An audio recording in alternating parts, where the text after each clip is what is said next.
Di tengah dunia yang dipenuhi dengan keprihatinan, ketidakadilan, dan penderitaan, Kristus datang. Kehadirannya membawa kasih dan kebenaran Allah kepada manusia untuk memulihkan hubungan yang telah rusak akibat dosa. Namun, bukan sambutan yang hangat yang ia terima.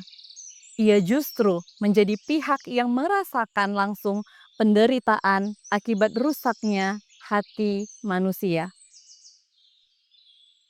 Penolakan yang ditujukan kepada Kristus terwujud nyata melalui cemoohan, hinaan, siksaan, sampai penyaliban yang menjadi puncak penderitaannya. Selama proses yang menunjukkan kekejian manusia ini, ia tak menggunakan kuasa ajaib untuk melawan, melainkan memilih untuk meminum pil pahit demi menunjukkan kesempurnaan kasih-Nya. Kedatangan Yesus mungkin tidak seperti Mesias yang dibayangkan oleh umat manusia. Perlakuan yang diterimanya setara dengan perlakuan masyarakat kepada seorang penjahat kelas kakap, bahkan lebih buruk lagi. Jangankan untuk mengubah situasi, untuk menyelamatkan diri sendiri pun ia terlihat tidak mampu. Penyiksaan, penyaliban, dan kematiannya seolah dipandang sebagai kekalahan Sang Mesias dari kuasa dunia. Namun, segala kesedihan itu mulai berbalik ketika para murid mengunjungi makam Yesus pada hari yang ketiga. Batu besar yang menutupi kubur sudah terguling. Semua orang yang ada di situ keheranan dan bertanya-tanya dalam hati, kemana tubuh Yesus?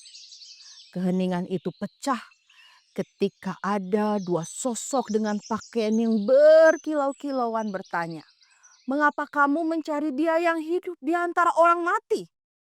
Tentu pertanyaan ini menyentak hati mereka. Kristus yang dianggap kalah oleh dunia justru menyatakan kemenangan yang sejati atas maut dan dosa. Sungguh, kasih Tuhan melampaui apa yang kita pikirkan. Kematiannya yang sekilas terlihat sebagai sesuatu akhir yang tragis, ternyata menjadi bagian dari hal yang penting dalam rencana keselamatan yang telah Allah berikan bagi kehidupan manusia. Melalui kematiannya kita memperoleh hidup yang kekal. Kebangkitannya pada hari yang ketiga membuktikan bahwa maut sama sekali tidak dapat mengalahkannya. Pada awalnya kasih-Nya mungkin terlihat seperti kelemahan karena ia harus mati di atas kayu salib. Tetapi kasih itu terlalu kuat untuk dapat dipahami oleh akal kita sebagai manusia karena kebangkitannya yang menyelamatkan kita. Bapak, Ibu, dan Saudara terkasih, kebangkitan Tuhan Yesus tidak hanya menjadi kabar yang luar biasa, tetapi juga membakar semangat para murid untuk apa? Untuk memberitakan kasih Allah yang tidak terbatas kepada dunia ini, kepada Bapak, Ibu, Saudara, dan saya.